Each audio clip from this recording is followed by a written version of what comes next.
Hello everyone, welcome to Filmopedia. इस video में हम बात करने वाले हैं जल्लीकट्टू के बारे में। जल्लीकट्टू अक्टूबर 2019 में रिलीज हुई थी, पर जल्लीकट्टू इस साल की यानी कि 2020 की ऑफिशियल एंट्री है इंडिया की तरफ से ऑस्कर्स में। पिछले साल भी बहुत लोग बोल रहे थे कि इसी मूवी को ऑस्कर्स में जाना चाहिए था, पर पिछले साल गली बॉय चल गई थी ऑस्कर्स के लिए, जो कि नॉमिनेशन भी नहीं ले पाई थी। पर इस साल जल्लीकट्टू को इंटरनेशनल ऑस्कर्स के लिए भेजा गया है और हो सकता है कि इस मूवी को नॉमिनेशन तो कम से कम मिल जाए। ये मूवी ऑस्कर जीतेगी या नहीं ये तो हमें बाद में पता चलेगा ऐसे कंपटीशन देखने के बाद, पर नॉमिनेशन लेने के लिए तो ये मूवी बहुत ही अच्छी है। इस मूवी में मैं जल्लीकट्टू की एंडिंग के बारे में बात कर रहा हूँ, इसके अलावा जल्लीकट्टू के मैसेज के बारे में बात कर रहा हूँ। तो अगर आपको भी जल्लीकट्टू के मैसेज और इसके एंडिंग के बारे में जानना है तो आप इस वीडियो को आराम से कंप्लीटली देखते रहो। इसके अलावा अगर आप मेरे चैनल पर नए आए हो तो मैं ऐसे ही मूवीज और टीवी शो से रिलेटेड एंडिंग एक्सप्लेन और रिव्यूज लाता रहता हूँ, इसलिए आप मेरे चैनल को सब्सक्राइब जरूर कर ले, क्योंकि जब भी मैं ऐसे कोई वीडियो डालूं तो आपको नोटिफिकेशन मिल सके। And with that being said, let's get started.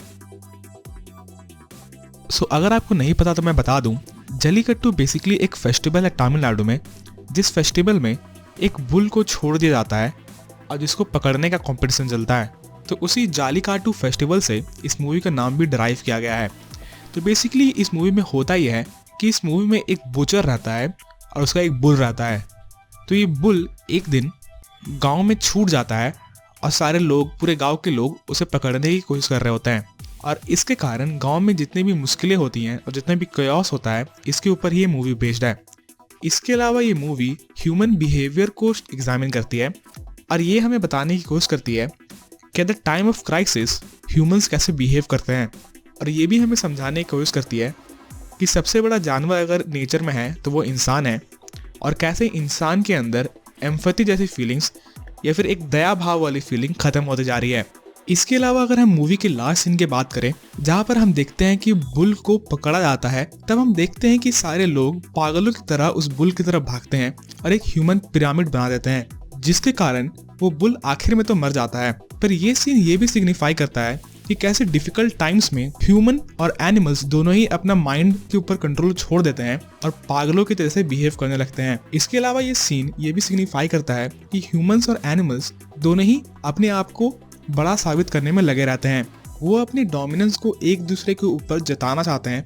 इसलिए हम देखते हैं कि जल्लीकट्टू में लास्ट में एक रेस से लग जाती है कौन बेसिकली उस बुल को मारेगा। इसके अलावा हमारे मेन कैरेक्टर यानी कि एंथनी के लिए ये जरूरी था कि वो बुल को सबसे पहले मारे, ताकि वो अपने लव के ऊपर एक डोमिनेंस जगा सके और ये बता सके कि असली अल्फा मेल अगर कोई है तो वही है।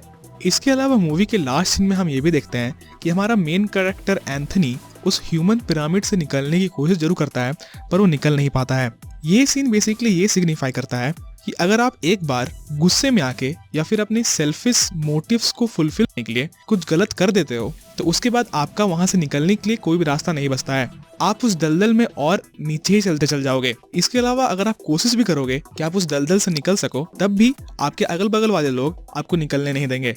इसके अलावा मूवी के लास्ट में हमें एक और सीन दिखाया जाता है, जहां पर हम देखते हैं कि एक ओल्ड आदमी उस बुल को देख रहा होता है, और उस सीन में बहुत ज्यादा शांति होती है। बाकी पूरे मूवी में बहुत ज्यादा केओस थी। तो बेसिकली शायद ये सीन ये सिग्निफाई करती है कि after the death of you, या फिर आप जब सब कुछ छोड़ देते हो, आप अपने सेल्फिश मोटिव्स को फुलफिल करने के लिए सब कुछ छोड़ देते हो, या फिर शायद आप जब मर जाते हो तब आपको समझ में आता है कि आपने जो अपने सेल्फिश मोटिव्स को फुलफिल करने के लिए, अपना डोमिनेंस साबित करने के लिए अपने साथियों को मारा या फिर लोगों को हर्ट किया, उसकी कोई भी जरूरत नहीं थी, या फिर एट द एंड वो सब कुछ मैटर भी नहीं करता है। तो जल्लीकट्टू की एंडिंग को बहुत ही डिफरेंट तरीके से इंटरप्रेट किया जा सकता है हर किसी के द्वारा। तो अगर आपके कुछ इंटरप्रिटेशंस है इस मूवी को लेकर, तो आप मुझे वो कमेंट में जरूर बताएं। मैंने इस मूवी की स्टोरी के बारे में ज्यादा कुछ डिस्कस नहीं किया, सिर्फ इसके एंडिंग के बारे में किया, क्योंकि इसकी स्टोरी मेन फोकस है भी नहीं इस मूवी की। इस मूवी का लास्ट का मैसेज, इसके अलावा इस मूवी का टेक्निकल एस्पेक्ट ही इस मूवी की सबसे प्लस पॉइंट है। इसका सिनेमेटोग्राफी बहुत ही ज्यादा बेहतरीन है। इसके अलावा इसका साउंड डिजाइन बहुत ज्यादा बेहतरीन है। ये मूवी कहीं लैग करती है तो शायद उसे कैरेक्टर्स में और उसकी स्टोरी में, पर बाकी ये मूवी आपको जरूर एक बार देखनी चाहिए और इंडियन सिनेमा को सपोर्ट करना चाहिए। इस वीडियो के लिए इतना ही। जल्लीकट्टू को लेके मेरे बहुत सारे एक्सपेक्टेशंस है, क्योंकि पिछले कुछ सालों में ऑस्कर्स में इंटरनेशनल मूवीज काफी अच्छा परफॉर्म कर रही हैं। अब पिछले साल रोमा के बारे में बात करो या फिर बात करो पैरासाइट की। पैरासाइट ने तो हिस्ट्री बना दी थी, क्योंकि वो एक पहली इंटरनेशनल नॉन इंग्लिश मूवी थी जिसने ऑस्कर जीता था। तो हो सकता है कि जल्लीकट्टू की भी अच्छी हो और वो कम से कम इंटरनेशनल ऑस्कर्स तो जीत सके। बाकी इस वीडियो के लिए इतना ही। अगर आपको ये वीडियो पसंद आई तो वीडियो को लाइक जरूर करें। इसके अलावा अगर आप मेरे चैनल पर पहली बार आए हो तो चैनल को सब्सक्राइब जरूर करें। And as always thanks for watching.